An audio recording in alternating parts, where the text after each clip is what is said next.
एउटा खुकुरी रम खुवाएर अर्को खुकुरी दिएर व्यक्तिगत रूपमा हाम्रा प्रहरी कर्मचारीहरू सिङ्गापुर, दुबई, भारतमा जो अपराध अनुसन्धानको तालिम गर्न जान्छन् त्यही बेला उनीहरूले उपहार स्वरूप त्यहाँ दिएका कारणले स्थापित सम्बन्धलाई उपयोग गरेर त्यो सम्बन्धको सेतुले यहाँ अनुसन्धान गर्ने काम गरेका छन् व्यक्तिगत तवरबाट। प्रचलित र लोकप्रिय सामाजिक सञ्जालका प्लेटफर्महरू सबैजसो विदेशी कम्पनीद्वारा सञ्चालित भएकोले हामीलाई आवश्यक विवरण प्राप्त गर्न र बाहिरबाट हाम्रो नेटवर्क छैन। हामी खासमा चाहिँ कुरा धेरै राम्रा कुरा गरेका छौँ बाहिर पब्लिकली, तर कानुनमा हामीले त्यसको व्यवस्था गरेका छैनौँ। त्यसकारण पनि हामीलाई थोरै टाइम, हामीसँग सोसल मिडियाको प्लेटफर्म नेपालमै नभएको हुनाले थोरै टाइम लाग्ने नै हुन्छ यो अनुसन्धान गर्नलाई।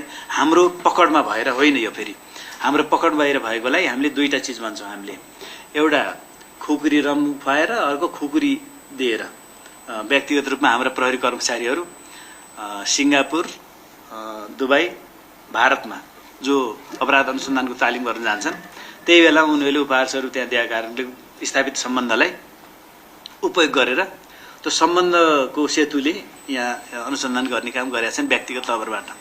अब अहिलेसम्म नेपालमा टिकटक, भाइबर, निमबज, विटक र पोपोलाइभ जस्ता यी सोसल मिडिया साइटहरू चाहिँ आधिकारिक रूपमा दर्ता भएका छन्।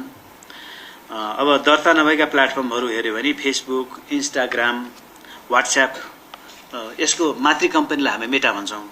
मेटा प्लेटफर्म चाहिँ नेपालमा दर्ता छैन। दर्ता नभए तर सबभन्दा धेरै त फेसबुक, व्हाट्सएप र इन्स्टाग्राम नै प्रयोग हुन्छ। फेसबुक सर्वत्र सबैले प्रयोग गरेको पाइन्छ। इन्स्टाग्राम धेरै जसो युथहरूले, बच्चाहरूले प्रयोग गरेको पाइन्छ, सेलिब्रिटीले पनि पाइन्छ। त्यस्तै व्हाट्सएप चाहिँ लगभग सबै सरकारी गैर सरकारी